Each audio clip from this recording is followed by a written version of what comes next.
bakit ako napunta sa volleyball. Magaling daw siya, sobrang nakwento niya dati. Oo, sabi mo magna-national team ka? Oo, tingnan mo, galing din siya magaling. Gusto ko nga siya makita mag-badminton eh. Eh, ba't di ka marunong mag-table tennis?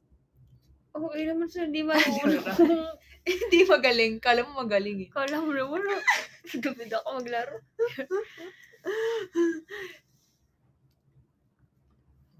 Pero magaling daw siya, ganun. O, diba? Ikaw nga, ginawa mong volleyball eh. Diba? Hindi, nadala lang ako sa damdamin ko. Siyempre, pag may mataas sa bola, tataas sa bola, anong gagawin sa sa bola na itaas? O di papaluin. Sabi nga ng coaches, pag naitaas, paluin ng paluin. Gaireng! Volleyball yun, hindi Volleyball ba yan?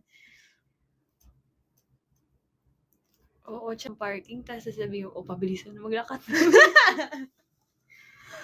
Hindi naman. Kasi ako Hindi na naman, yun eh. pero- Hindi niya ako matatalo doon. Pero mababa siya na Ang bilis ko. bagal mo maglakad, gano'n. Oo. Bagal mo maglakad eh. Bilisan mo.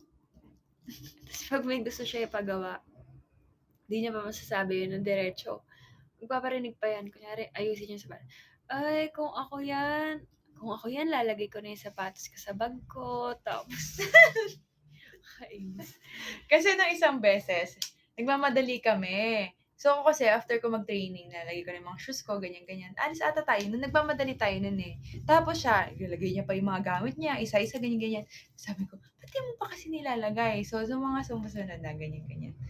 So, pag nakikita ko na after training, maliligo na siya, tapos nandun pa yung shoes niya sa sabi ko, ayun na, ilagay ko siya sabi, ay ako ilalagay ko na sa bag ko yung shoes ko kasi para mamaya dire-diretso na kami. Ganon. Tapos yun, tatawa kami, ganyan.